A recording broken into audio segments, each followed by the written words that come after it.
The following video is of Bianca Adler speaking to us from Everest Base Camp after her summit attempt on Everest on May 25th, 2025. It's received over 54 million views on TikTok and has 40,000 comments. She and her father Paul are my special guest on today's podcast. I just got back from camp 2. I'm at base camp. And I feel horrible.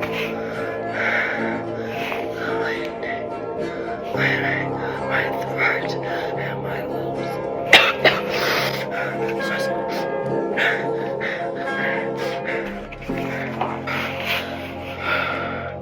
I'm so out of breath, even though yesterday I was at 8,000 meters.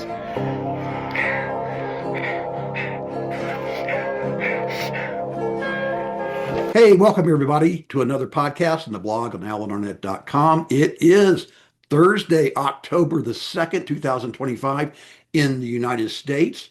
However, in Australia, it is what, Paul? It's Friday, October 3. Okay. Friday morning. let me introduce my Aussie guest. So first off, Paul Adler in Melbourne. Hello, Alan. And his daughter, Great to be here. Bianca Adler. Nice Hello. to meet you. 17 years old, holder of Guinness World Records for mountain climbing, and TikTok publisher extraordinaire. So we're going to talk today about a lot of things doing with your mountaineering. But let's start off with that your parents are mountaineers also. So Paul, you and your wife Fiona, you both have summited Everest, haven't you? Yeah, I summited my wife and I were there in 2006, and I did not make the summit. I ran out of oxygen 100 meters just to the south summit, just below the south summit, so about 100 meters below the summit. And I was lucky to live. This was in 2006, but fortunately, someone had some spare oxygen and was able to give it to me, and I was able to go down. And my wife was a little bit below me. By the time she reached me, I was okay and confident that I could descend, and she continued and got to the summit in 2006. Wow. So your wife abandoned you. Well, no, it was, we had talked about it before. It was, yeah, and I was confident that I could make it down okay. But yeah, she became the third Australian woman to get to the summit. Third. Okay, cool. How did she feel about watching you go down the mountain as she was going up?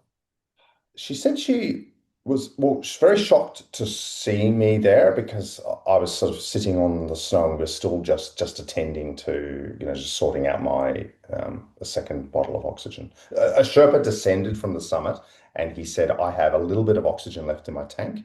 You can have my tank. I can go down without it.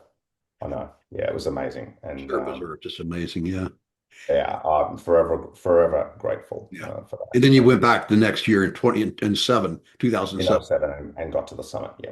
And you've been climbing with Seven Summits Treks for a long time. The climb before was with another company, okay. But this most recently has been with Seven Summits Treks with Bianca. So after climbing Everest, shortly afterwards, we had Bianca was born. So Bianca, you really didn't have a choice but to get into mountaineering, did you? No. Well, we lived in the French Alps, in a town called Annecy, and so we did lots of. It's just part of the lifestyle. We did lots of skiing, kayaking, wake surfing, hiking, a little bit of rock climbing. But we just did a mix of everything. There was never really too much of a focus on one of them. And I really was interested in rock climbing and, the skiing and the snow sort of sports as well. And then I would ask Dad to take me on some climbs, and then we would do some stuff in Chamonix. And that was just so fun. Like, that was my favorite thing that we ever did together. And then, I could gradually progress and we moved back to Australia and did some more. But I was never forced into mountaineering, of Sure. course. They didn't short rope you and pull you along, huh? I lived in Geneva, Switzerland for second half of the 90s. And Oh, but we used to go down to Annecy all the time so because you know it well, yeah. there was a monastery there that we would use for off-site meetings. And All right. just loved Right. that place, loved that It's a section. beautiful town, isn't Oh, it? Like just the gorgeous. whole region is amazing. Chamonix, Annecy, yeah. I mean, Beautiful. it's kind of like a real world Disneyland for mountaineers. Yeah, Yes, yeah. Or any kind of sport, whether it be trail running, mountain biking, skiing, cycling. yeah. So Bianca, Yeah. what do you think was what was the draw? What attracted you to climbing, the rock climbing, the mountaineering, and eventually going to, becoming the youngest female or youngest Australian female to summit both Amadablam and Youngest Manaslu? female. In Youngest the female. in the world, yeah. Okay. Yeah. I think it's a balance between I really love being in the mountains, but what my favorite thing is just pushing myself and pushing my body and having a physical challenge. Mhm. Um, so yeah, just finding that balance between a physical challenge and then being in the mountains. That's my sweet spot. That's what I really love. Yeah, and whether it be technical or really physical endurance, I love it.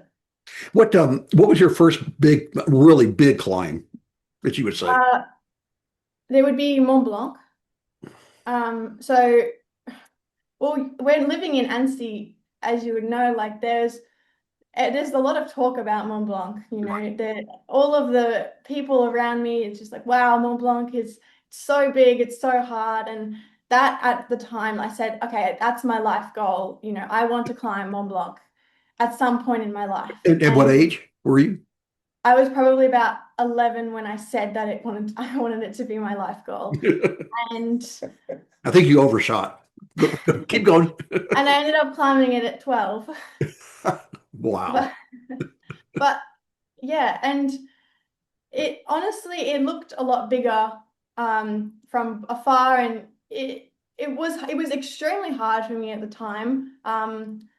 But I had been doing, some hiking training for another long hike we were doing. And I guess I just continued, and Dad believed that I could do it, and we said to ourselves, we'll just try and we'll see how far we get, and we can always turn around. But we got there, and I think that is one of the best moments of my life. That was my first big mountain as well, Well, but yeah. living in Geneva. And I remember that I had done a couple of 4,000-meter mountains here in Colorado, 14,000 feet. And but like looking out my window in Geneva, I could see the Massif, and you're right, it's Yeah. huge. And I could see it every morning, and it just like it was calling to me, going, Alan, Talking to you, come. you've got to climb. So I hired a French guide who didn't speak any English. I didn't speak any Oh, French. And we had a third member, a Frenchman, and yeah, and same thing. That is the moment that I fell in love with mountaineering. There was something about the wind in your face and hearing your crampons crunching and seeing the sunrise from the summit, and so I totally get it. So and that which way did you climb, Alan? no, sorry. Which route did you The climb? at that time it was called the Trace Mont Blanc. Okay, Yeah, yeah, Yeah, yeah, you got to that's what go. we did too. yeah. I think that moment where you feel the best is right when you're coming back up to the Aiguille du Midi, and you can see all the people standing on the balcony cheering you on. I totally agree because that was when I'd taken a couple of courses with a French guide, and we came back up to the Guille du Midi, and we climbed over the rails, Yeah. on the overlook, in our mountaineering, gear and backpack and ice axe, and I was like, I'm a real climber, even though I Yeah. had no idea what I was doing. What you're doing, yeah, yeah. But there is So that moment. I love it. did you do the Arrête Cosmique as well? No, no, No, just okay. I just Just I actually did it once with a French guy, then I did it twice by myself. I'll never say okay. solo because you're never solo on these mountains. No, yeah. And I did that all in preparation to go to Choiu because that was my Oh, my first 8,000 what I tried. yeah. So Bianca, so okay, so Mont Blanc was your first one. When did it enter your head that you wanted to go try to climb Mount Everest? Well, after that, after climbing Mont Blanc, only like less than a year after setting it as my life goal, I realized I had to dream a lot bigger than that. So I was like, what's the biggest we can do? Um, So you had no choice. let's just, how about Everest? But I was never fixated on Everest. I just thought at some point in my life, that's something I would really like to do. There was no time. I was just like, I'll see if I can do it at some point. But I also knew that I really now I love mountaineering. And then we actually moved back to Australia sort of shortly after we climbed Mont Blanc. And we went to Everest Base Camp then, a bit after Correct. that. And yeah, that I saw Everest and I was like, wow. You see it from Kalapatar, and I just knew I had to climb that at some point. It, really reassured my decision. And then I also saw Amadablam, which is also You know that well, Alan. Like when you see it, how Yeah. impressive it is. That was uh, my after Mont Blanc. That Amadablam was my first. I did the same thing. I did Everest Base Camp, and then I did Right. Amadablam, yeah. and then I did Choil U. But yeah, I mean, when you see Amadablam, when I don't know about you, but when I first saw it, I said to the people I was with, I said, "Oh, that's unclimbable, right? It's impossible." Yeah. I know. Yeah. And then I think it was 3 years later I You were stood on on it. the summit and I saw Everest for the first time from that vantage point, and it opens your eyes, doesn't it? Totally. Mm, Yeah. Totally. Yeah. But Yeah. but your first Amanda Blonde trip was a little difficult. yeah. So in 2024, so after Mont Blanc, we actually climbed Aconcagua Okay. after Everest Base Camp. And then we went to Amadablam in April of 2024. Um, and Dad had some arm infection actually. Um, but We went and climbed L'Auberge East, yes, sort of a bit of a prep. Yeah. Yep. Actually, and before that, when we were trekking, we wanted to climb something as well when we were trekking as a family, and so with Fiona and our son Ben, who's a bit younger than Bianca, we wanted to climb something else, but you can't climb it. Children under 16 are not allowed to climb trekking peaks. over 6,000 meters. Yeah, All right. so we did a little mountain called Pocaldi, which is just under 6,000.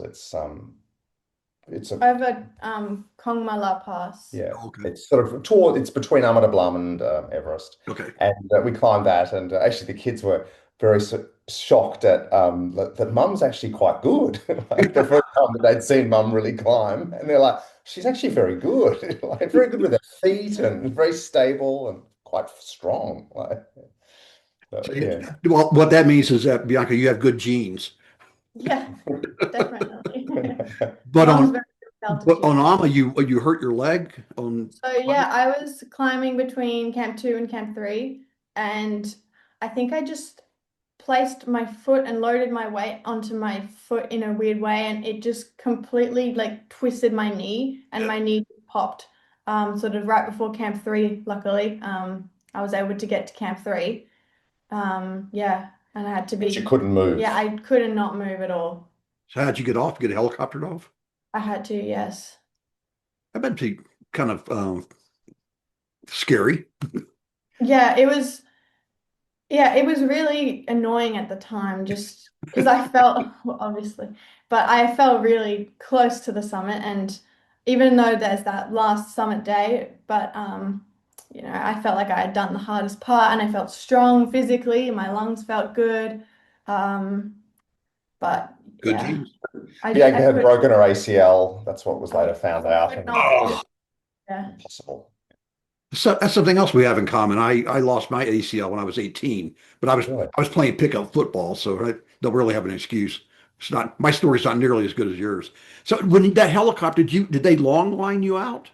No, it landed Wow, just on the shoulder.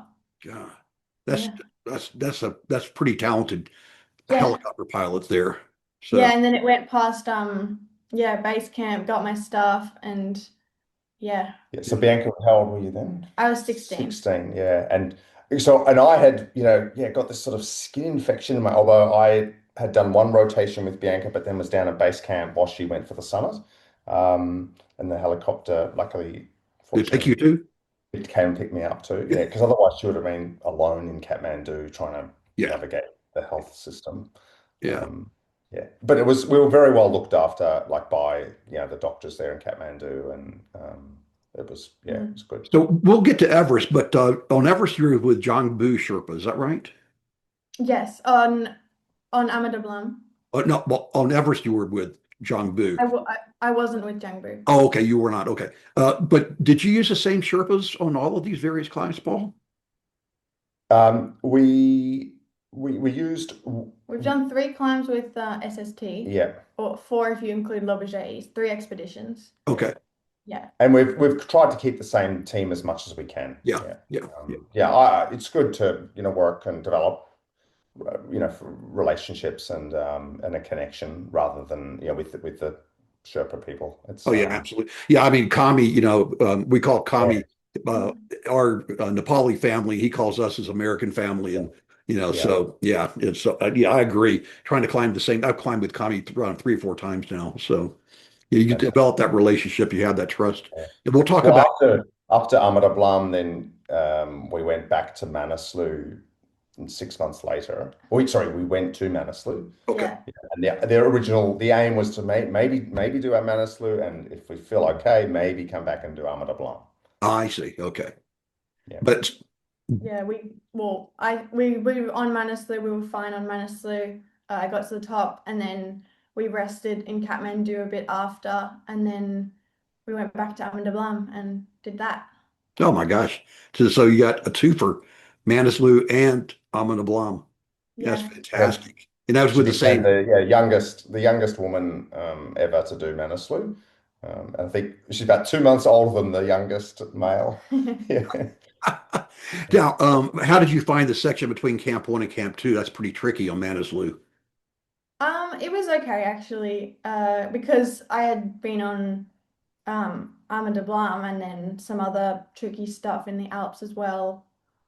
I found it okay, and with the fixed ropes. Yeah, cool. Now, did you actually get to the true summit of Manaslu? Yes, Okay. of course. How did you go across the ridge, or did you go down and take that little dip and come up? Uh, it was like maybe 3 steps down and then back up. Okay, not nearly as bad as what Bing Baji did No, a few years no, ago. no. Yeah, yeah, that still gets to me because I got to the four summit and it was Russell Bryce's Sidar who actually fixed the route and Oh, yeah. Purbatashi. And yeah, and so I remember getting there and I looked over my shoulder and there's a little bump. And I said, "Isn't that the true summit?" And they go, "No, no, no, you're on it, you're on it." And I don't know if the conditions were too, it was very cornicey, right? That whole ridge is. And I think the Sherpas just deemed that it was too dangerous to fix. And so they just told everybody we were on the true summit. And then, you know, Right. yeah, it was like bummed, totally bummed. I mean, it was only it's really only about, I don't know, 6 vertical feet higher. Yeah, But, right. it was about 20 feet anyway. So I digress. It's Well, honestly, cool. it's quite hard to notice when I was there, I didn't even think about the fact that True Summit, Four Summit, I I didn't even notice it. I mean, I guess the path was so walked on kind of yeah, that I just went up whatever the path was. I didn't really look around too much and see the Four Summit. So if people don't know about Manaslu, that summit ridge is like a sidewalk. I mean, it only accommodates one person at a time. At least it was when I was there. And then it drops off of both sides. It's kind of like the Corniche Traverse going up to Everest. But did you have any problems with the exposure? No, not really. No. You've got ice water in your veins, don't you? So have you ever been afraid or scared on any of these climbs? No, I think the scariest things in terms of exposure and climbing difficulty that I've done, like technical difficulty that I've done is in the Alps. Just because you're not attached to the mountain at all, you're just attached to, well, in my case, just dad. Um, so we have to be very careful with our anchors, and you have to focus a lot more, and the climbing is a lot more technically difficult since you don't have the problem with altitude at all. Yeah. Um, yeah, but It's I really like the Alps, but it's a completely different, it's just different climbing to the Himalayas. Oh yeah, yeah, yeah, yeah, totally. So I want to show this video that has been seen by twice as many people that live in Australia. It's been, I don't think this particular, all your videos have had like 55 million views on Just this TikTok. one, yeah, one of them has 25 million, This It- particular video has, yeah, 55 million views. yeah, it's so been. just to set it up briefly, or maybe you should set it up, but this is when you're back at the South Col after At you, base camp, I think. is it base camp or is, okay. I I'm thought it not sure. was, thought it was Camp 4 at South Col. Well, Okay, maybe it's camp 4, yeah. Hello, I'm at Camp 4. I've just come back from my summit push this morning, but it's 5 p.m. and we came back at 7:04 a.m. So tired. I've decided to go back again tonight.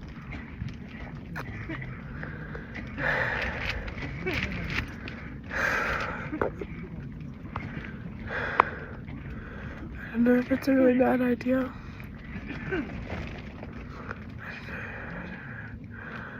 I need another shot.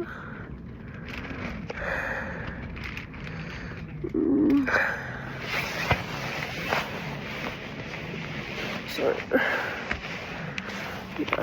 wow. How's it make you feel? See that again? Yeah, I mean, So where are you in the so video yeah, then? I'm at camp 4 here. And it was after I went on my summit attempt and I turned around about 50 meters after the balcony at about 8,450 meters, just because of the really, really bad weather. Just a lot of wind, really cold. My hands and toes were going very numb. Yeah, and I made the tough decision to turn around. And this was after I got back to my tent at the South Col, and it was the day after I had gotten back at 4 a.m. It's sort of hard to hear from my voice. And it was 5 p.m. at the time of filming that video, and I was debating whether I should go back up and have a second attempt at the summit, or not. And I was like, I'm so tired, but I need another shot. Yeah, and I felt not the best, as you can see. Um, but it really makes me see, it really makes me relive how I felt at that time. And without filming these videos, it's sort of easy to forget how hard it is at the time. And I'm really happy that I did film these videos, just to remind myself that it's not easy. It's really, really hard, for me, especially. So this was your first attempt. Then This you, was between my first and my second attempt. yeah, then you tried again the following night. How, Or that night, just a couple hours after this video was taken. oh my gosh. Oh, yeah. And how far did you get that time? Oh, not far. Like I climbed for like 2 or 3 hours. Okay, so just part up the triangular face. Mm. Yeah. Yeah. What So had actually happened, Bianca? Like, because we were looking closely at the weather, and So, yeah. so I arrived at Camp 4 at about 12 p.m. From Camp 3. that's a good time. And we were planning on leaving that night, but the weather was really bad, and my guide went out of the tent to go see, and it was not good, and nobody ended up leaving this night. Okay. And then so we said we'll wait, and we were thinking about leaving later that night, but we didn't end up leaving. Um, then we waited until the following night. So we had spent one night at Camp 4, and then the following night we left for the summit, and we were climbing up, and the whole time the weather was pretty bad. So it was mainly wind or wind and snow. Wind blowing the snow. Okay. So yeah, and it was very cold. It didn't start off too cold, but I'm usually quite okay with cold. I had hand warmers, I had electric socks, I had all of the gear, and yeah, it was okay. It was manageable for the first 7 hours or so. And then Seven. my it was quite tricky with my goggles because my goggles were kept getting ice over them if I put them on and I couldn't see a thing. The snow was just sticking to them, and if I took my goggles off, my eyelashes were freezing, and I also couldn't see. Um, but that was like it wasn't the problem. That was okay because my hands and toes were fine. I was fine. Um, and then after the balcony, we continued on a little bit more, and yeah, my hands and toes just started to go quite numb and just a little tingly, and and And everyone else had turned, like all the people other were turning people. around, Yeah. yeah. It was just you and your Sherpa. Sorry, It was just you and your Sherpa. yeah, What and was his name? Pemba, Oh, Pim. Okay. Pemba cheering. Okay. But all the other people that were attempting that night had turned around. Kami was actually on that night as well, but Nice. I think he turned around, or he did turn around. No. Kami Rita. Yeah. Yeah. Yeah. I have my Kami is different. Oh, sorry. He's a different Kami. Sorry. Kami Rita's from my Kami is from Pangbo shape. Anyway, go keep going. So you're getting all tingly and Yeah, and I radioed to Camp 2 where Dad was. yeah, And we're gonna get to you in a minute. I was just I didn't even know, like I didn't even want to say, like, just the thought of not getting to the top. I felt physically okay, but you've done all of this training, all of this work, even on the mountain, you've done all the rotations, you've stayed healthy, you've done so much for this one moment, and then just not getting there is really tough. I think both Paul and I know exactly how you feel. I turned around 3 times before I finally made it. It was right below the balcony, so at least you got above the balcony. So you did better than I did on your first time. So, And but I turned around. but you were at the South Summit. Oh, it was just below the South Summit. Yeah, yeah. And But so I know what it's like to turn around too. It's Yeah, yeah. yeah. It's. I think it's worse when you get home because that's when you start doing the coulda, woulda, shoulda. You know. Yeah. And in Bianca's case, the weather was poor, and it was just not what was forecast. We're I was looking at going to a lot ask you about that. of Do they forecast high winds? they so we were very patient, and we did not want to go in the first wave, did not want to get caught up in crowds. Right. So we let the first sign of good weather, obviously there's a massive wave of people that want to go. The forecast wasn't great, but it was just acceptable. And so big crowds of people went because they were sick of it. Yeah, they just wanted to get this thing done. And it actually turned out to be better than forecast. So the people who did this got quite a very good, quite a good sort of set of weather. It was crowded, but yeah. And then we waited for good weather, and next weather window came through. Let's do it. But yeah, it deteriorated, and yeah, so yeah, I mean, Bianca I think gets the to wind was meant to die down after a few hours, after maybe 2 or 3 hours. And that's why mum was on the radio as well, who was at base camp, and she was just like, just go for 5 hours and it will die down. And But when she got to the ridge of the balcony, and the wind started to come, was coming from that direction, then, it did it not, got a lot it worse. picked up, and Yeah. the snow was blowing, and my Sherpa, who was maybe 2 meters in front of me, I couldn't see him at all. Even like with his head torch, I couldn't see. Oh, God. And Yeah. that is another area that has a fair amount of exposure to it. But luckily, you're clipped onto the fixed rope, so or at least you should be. So I didn't even know I was on a ridge. It was very hard for me to tell what I was. that is low. That is low visibility. If you didn't even know you were on that ridge, my gosh, I love it. Yeah. So, and Mom is She back at came base back. camp telling you to keep going, keep going. Yeah, well, my mum she says, she's not there. I have to make the decision, and I I really thought about it, and I was like, I told her at the balcony, I said, it's really, really windy. but I'm okay. My hands and toes are okay. And I continued on, and I turned around when my hands and toes were not okay.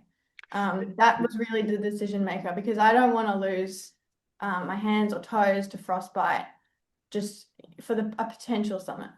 So Ben wasn't there though, right? No, Oh, no, oh, no.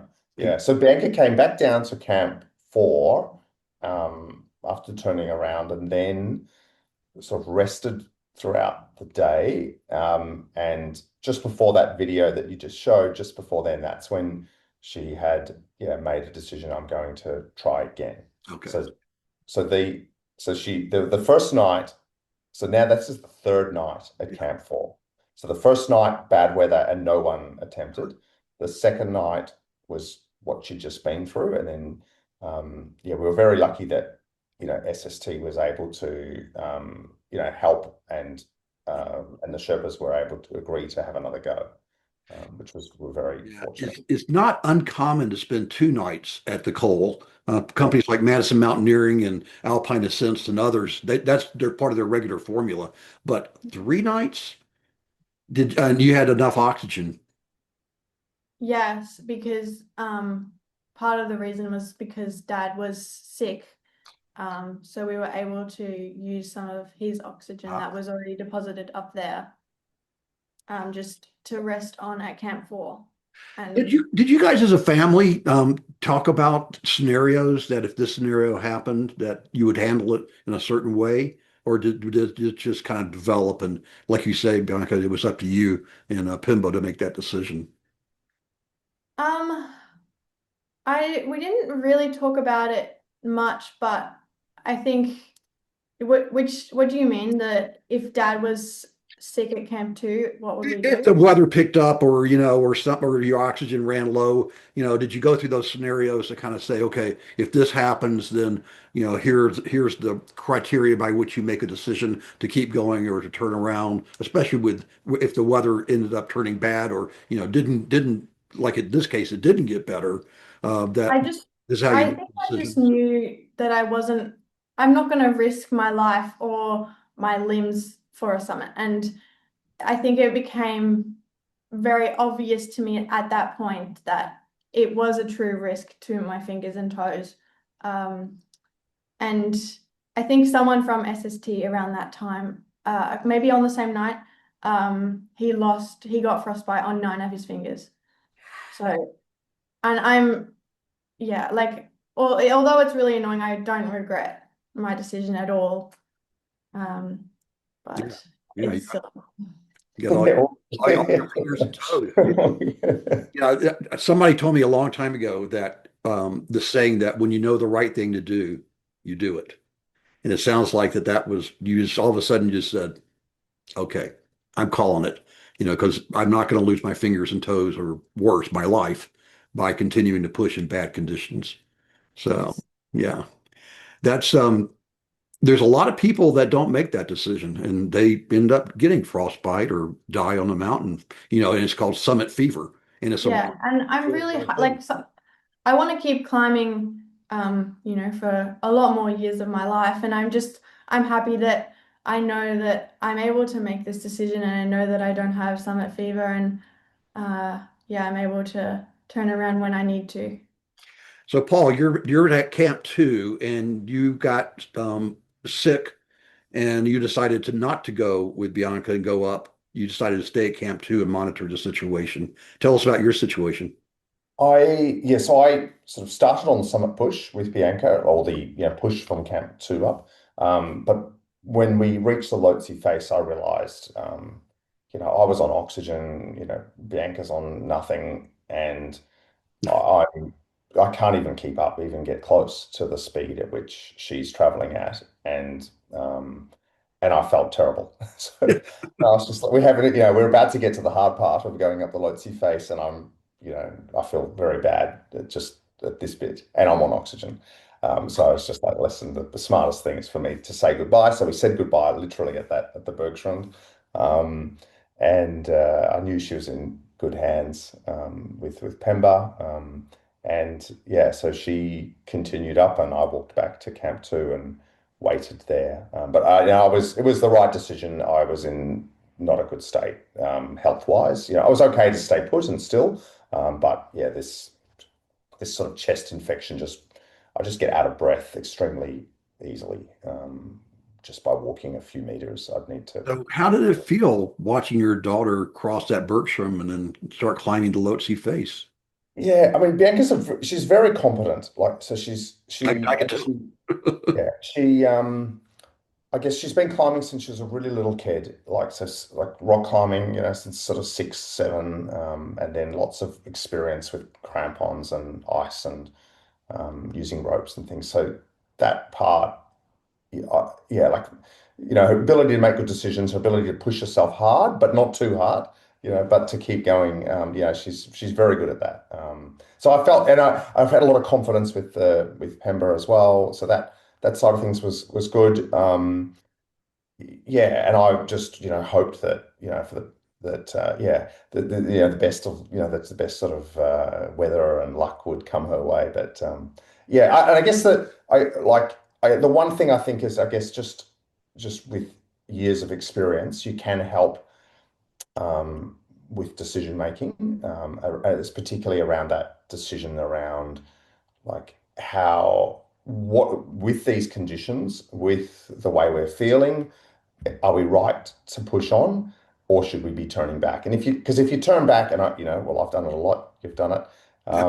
If you turn back too early, Yeah. the moment it gets a little bit tough, then you'll never get anywhere. But equally, if you keep going and are stupid, or push yourself too hard, then you know you might never leave. You might be stuck on the mountain, and die there, or you might have major frostbite or other issues. So it's a very fine line. I think that comes with experience, and sort of just really carefully thinking about the scenario and the issues and the way the wind's blowing and what the wind's doing and where you're climbing and relative to where the wind's coming from, and really thinking about all that. Yeah. And I think that just comes with experience. So that was what I was hoping to be able to add, but yeah, I wasn't able to be there. How many summits did Pemba have of Everest? I'm not sure the number. Yeah, 4 or 5, 5. yeah. So he was Not a huge number of that, but like but he's not young, but But he's got many other 8,000-meter yeah, peaks as well. yeah. Yeah. so he knew what he was doing. So Bianca, how did you feel watching your dad walk towards Camp 2 down the Western Uh, Coombe? I mean, it was hard, but like well, he had already been up there, and It's my turn, Dad. Turn. no, Get out of there. no. But I did want to climb with him, up the Lhotse face to the summit, hopefully. But I could tell that he was really unhealthy at that point, Yeah. and it even just getting to that point he was not in good shape, and So it was the right thing to do. yeah, and it would have been stupid. Like, I would have told him to turn around if he didn't at that point. Like, I just Yeah. no, but And the daughter becomes the father. Yeah. no, but it's unsensible to continue on when if you are feeling this bad at that altitude. Yeah. I mean, if you're starting to fail at the bottom of the Lhotse face, your chances of summiting are, zero, really. Yeah. And And so, I wanted to see her, and my aim was to get her or to help her, and this is not helpful. yeah. Well, you were helpful from the sense that you were a good role model by demonstrating good judgment, and doing the right thing. I mean, in rescues, the first rule of being a rescuer is don't become the victim. So Yes. you pushing yourself, Yeah. you eventually would have needed help. And now all of a sudden, maybe everybody has to turn around because you made a wrong decision or, made a calculated decision. So now Fiona, mom, is back at base camp on the radio, just hearing all of this stuff. How, Mhm. what does she think when you turned around, Paul? Look, she's very experienced as well, and she well understood the decision and the yeah. I actually had because she's really strong, and I sort of said, "Why don't you go and climb?" Right? And she's very good with altitude. I said, "No, you go and climb with Bianca." She's like, "No, no, I can't do that." And I was myself thinking, "Ah, she should have been here doing this." But so oh yeah, like I was disappointed, but she well understood, and look, it was. I mean, it was good with me being able to be at camp too for better radio communication, and I mean, really, all I did was just help with the decision-making parameters. So, like, okay, it's windy. Like when she was up higher, it's windy, but do you feel strong, and are your hands and toes okay? And that's literally it. Like Yeah. if you feel okay and your hands and toes are still okay, well then, you know, continue. There were a few times when Pemba sort of said, "Hey, I think we should turn around because of the weather." And Dad had told me on the radio as well, "How are your hands and do you feel okay?" And I would ask Pemba that because I knew I was okay. In terms like it was uncomfortable, but my hands and toes were fine. And I asked Pemba that, and he was fine as well. And I was like, "Well, keep going." And so yeah, we just did that, and he sort of asked multiple times, but until his hands and toes were okay, are not okay, and my hands and toes were not okay, and we were both not feeling, and or if he wasn't feeling okay, yeah, that's really when the call was made. And you were the only ones on the route then. Yeah. I mean, that pretty well tells you everything you need to know. If you're the last people to turn around, that means that you gave it everything you have, and the right thing to do was to get back down to the safety of high camp. What Well, was yeah. I always try, and something I have learned over the climbing I've done is that I need to make decisions based off myself and not other people. Um, and I don't want to just look at everyone going down and go, okay, well, I must not be okay now. Um, I just want to make judgments based on how I feel and and it was just when I was feeling not the best, not just seeing everyone go down and, oh, I should be going down now. But I mean, it's a good indicator, but yeah. That's kind of the opposite of summit fever. It's, give up fever. So I understand what you're saying. You do have to be self-sufficient to make your own the rules or make the calls, based upon how you're feeling, not how other people are feeling. But there's also an aspect of a crowd mentality. When you see everybody else turning around, you're kind of going, all right, what am I missing here? What am Mm, I doing? Yeah, why am I? 100%. Why are Yeah. we the last ones here? But it was interesting. There was, well, Madison, they made the very smart decision not to leave early. They left the South 1 a.m. Col 1 a.m. Yeah. Right? They got to the summit, and it was a very smart. It was really intelligent, different, going against the grain of the crowd, and it worked Yeah. because they did the dark, cold time in the sort of on the triangular face, a bit sheltered. By the time they got onto the more exposed ridge, lights up, and they would have changed. Because the weather for the following afternoon was actually quite good, So the it was a forecast. bold decision, but it worked. I think Very he got his weather forecast from Mark de Kieser out of Belgium. right. And Mark has a long history of doing Vinson down South Pole, Right. Antarctica mountain weather forecasting as well as for mountains all around the world. So he's gotten very, very good at understanding, especially Everest, along with a couple of the people like Michael Fagan and Chris Tomer and others. So Yes. Yes. yeah. So I watched a couple of your other interviews, Bianca, and you preempted the question of will you go back? But I think you said one day, absolutely. Is that still valid? Yes, I definitely will. I never once, I mean, obviously it's it was very hard. Um, and but I really love Everest. I loved the climbing on it. You love the ice fall. You said that I was the loved the best. ice fall. I You're in the think minority. I think my favorite day though was Camp 3 to Camp 4. Um, I loved it. It was just I love the Lotsie face. Um, but yeah, I truly yeah, I can't I just yeah, I really want to go back at some point and I really love it and I'm not sure when though, but I will go back and yeah. Well, I'm not a doctor, but I'm going to give you a diagnosis that you have an addiction. I always tell people that if you become addicted to mountain climbing, it's an expensive addiction for which the only cure is more climbing. So, so as your physician, I'm going to write a prescription for you to go climb more mountains. So, any idea when you might do this? No, not really. Yeah, it's sort of tricky with school. Yeah, Um, yeah. next How did year. you get off too Next year's my much? last year, but I'm not sure when. We'll How see. did you get off 2 months to go do this? Yeah, my school was my school was very supportive of my climbing.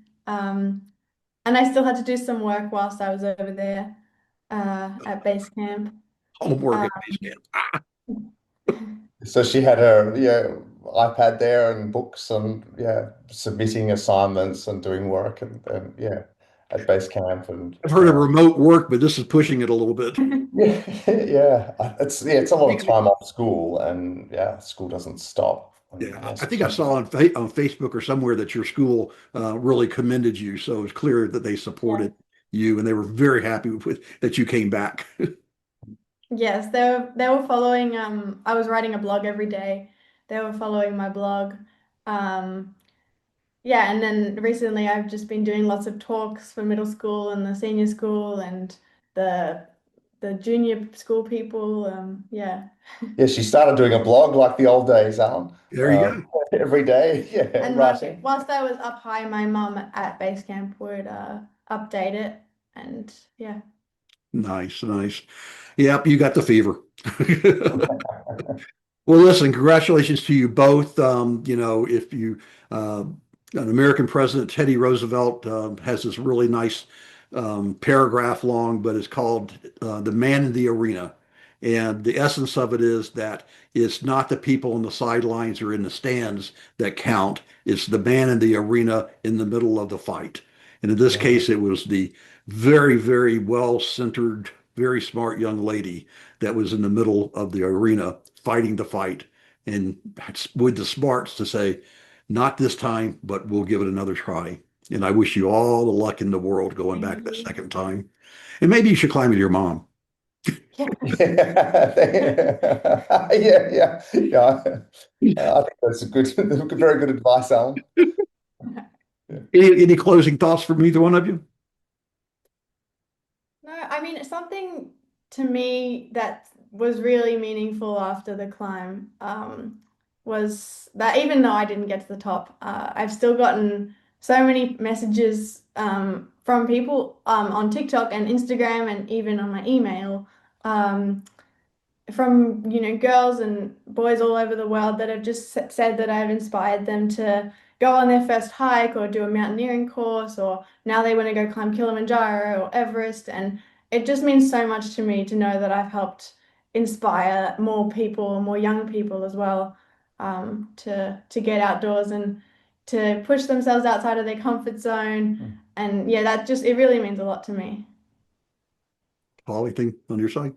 No, we're just incredibly proud of what Bianca's done and doing, and her genuine passion. And sometimes I can tell, oh, some people might think, oh, or I get the view that some people might think, oh, we're pushing Bianca into it, or no choice in the matter, or something. But no, she's very independently, very passionate and keen and motivated, and and very sensible about it, about the way. Hopefully that's sort of come across, but very sensible about the way she goes about her climbing and her outdoor activities, and yeah, tries really hard.